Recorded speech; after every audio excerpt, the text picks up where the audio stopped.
أعوذ بالله من الشيطان الرجيم. بسم الله الرحمن الرحيم. قل من يرزقكم من السماء والأرض أم من يملك السمع والأبصار ومن يخرج الحي من الميت من الحي ومن يدبر الأمر فسيقولون الله فقل أفلا تتقون. 11ویں پارے سورہ یونس کی یہ چھوٹی رکوع ہے اور یہ رکوع آیت نمبر 31 سے لے کر آیت نمبر 41 تک کے آیتوں پر مشتمل ہے. اللہ تبارک و تعالی اس رکوع میں کچھ ظاہری دلائل سے ان لوگوں کو سمجھانا چاہتا ہے جو عقل اور شعور رکھنے کے باوجود اللہ کے مخلوق کو اللہ کے مخلوق میں اللہ کا شراکت دار سمجھتے ہیں اور اپنے نفع و نقصان میں بجائے اللہ کے ان کے طرف رجوع کرتے ہیں کہ بھئی یہ ہمیں نقصان سے بچائیں گے اور یہ ہمیں کامیابیوں سے ہمکنار کریں گے. تو اللہ فرماتا ہے کہ جو تم کامیابیاں چاہتے ہو تو ان کامیابیوں کے اسباب کا پیدا کرنے والا کون ہے؟ جس ذات نے کامیابیوں کے وہ اسباب پیدا کی ہے اسی ذات کے دست قدرت میں لوگوں کو کامیابی عطا کرنا ہے اور اللہ نے یہ اختیار اپنے مخلوق میں سے کسی اور کو نہیں دیا. چنانچہ ارشاد باری تعالیٰ ہے قل کہہ دیجئے من یرزقکم من السماء کون تمہیں روزی دیتا ہے آسمان کی طرف سے یعنی بارشیں برسا کر والارض اور زمین کی طرف سے یعنی زمین سے فصلیں اگا کر. امن یملک السمع یا کون مالک ہے تمہارے قوت سماعت کی یا کانوں کے والابصار اور کون مالک ہے تمہارے آنکھوں کا یا تمہاری قوت بصارت کا یعنی تمہیں یہ کان اور آنکھ کس نے دیا. ومن یخرج الحی من المیت اور کون نکالتا ہے زندہ کو مردے سے یعنی مرے ہوئے انڈے سے زندہ بچہ کون نکالتا ہے. ویخرج المیت من الحی اور کون نکالتا ہے مردے کو زندے سے. ومن یدبر الامر اور کون تدبیر کرتا ہے ان تمام کاموں کا کہ جس سے ہوائیں چل رہی ہے جس سے بارشیں ہو رہی ہیں جس سے فصلیں اگ رہی ہیں اور جس سے بادلیں آتی ہے اور پانی برستی ہے تو یہ سارا تدبیر کون کرتا ہے؟ اگر آپ ان لوگوں سے پوچھ لیں جو اللہ کے ساتھ اوروں کو شراکت دار کہتے ہیں تو وہ بھی یہاں پہنچ کر اس کہنے پر مجبور ہو جائیں گے فسیقولون پس وہ کہیں گے اللہ کہ یہ سب کچھ کرنے والا اللہ ہے. فقل پس آپ کہہ دیجیے افلا تتقون پھر تم اسے اللہ کا تقوی کیوں نہیں اختیار کرتے ہو اس سے ڈرتے کیوں نہیں ہو. فذلکم اللہ ربکم الحق سو یہی ہے اللہ جو تمہارا برحق رب ہے. فماذا بعد الحق الا الضلال سو کیا بچتا رہتا ہے حق کے بعد سوائے گمراہی کے.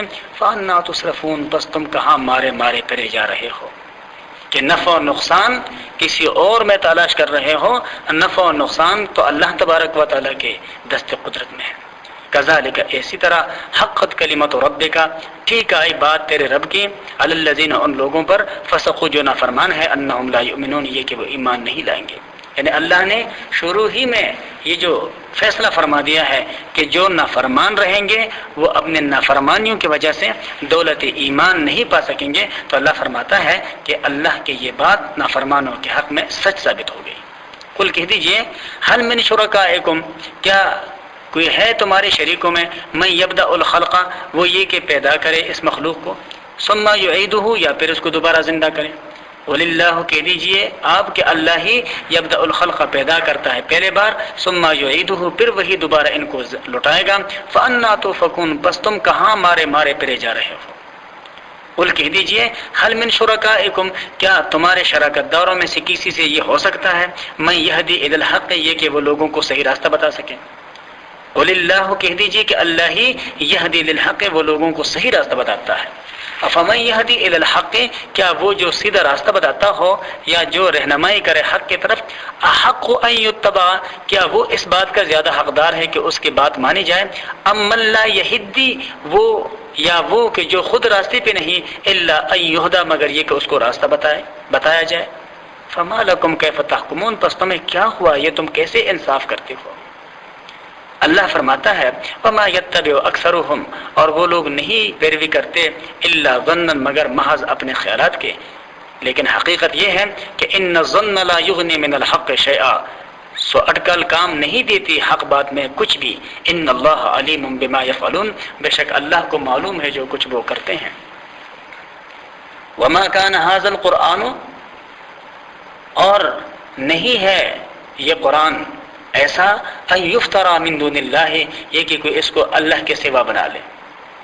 ولیکن تصدیق الذی، لیکن یہ تصدیق کرتا ہے اس کی بین یدیہ جو اس سے اگلے ہیں، وتفصیل الکتاب، اور اس میں تفصیل ہے کتاب کی، لا ریب فیہ، جس میں کوئی شک نہیں، من رب العالمین، پروردگار عالم کی طرف سے.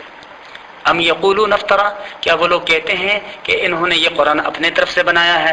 قل کہہ دیجئے فاتوا بصورت مثلہ، تم لے آؤ اس کے ایک صورت کے مانند، وادعوا من استطعتم من دون اللہ، اور تم بلا لاؤ جو بھی تم سے ہو سکے اللہ کے سوا، ان کنتم صادقین، اگر تم سچے ہو. تو بھئی اگر میں انسان نے یہ قرآن بنا لیا ہے تو تم سارے انسان مل کر کے اس قرآن کے ایک صورت کی طرح ایک صورت بنا لو، اور پھر تمہیں بنا بھی لینا چاہیے. اس لیے کہ اگر ایک انسان سارا قرآن بنا سکتا ہے تو سارے انسان دانشور مل کر کے ایک صورت کی طرح کیوں نہیں بنا سکتے؟ لیکن اگر نہیں بنا سکتے تو اس کا مطلب یہ ہے کہ یہ قرآن میں نے نہیں بلکہ یہ اللہ نے نازل کیا ہے.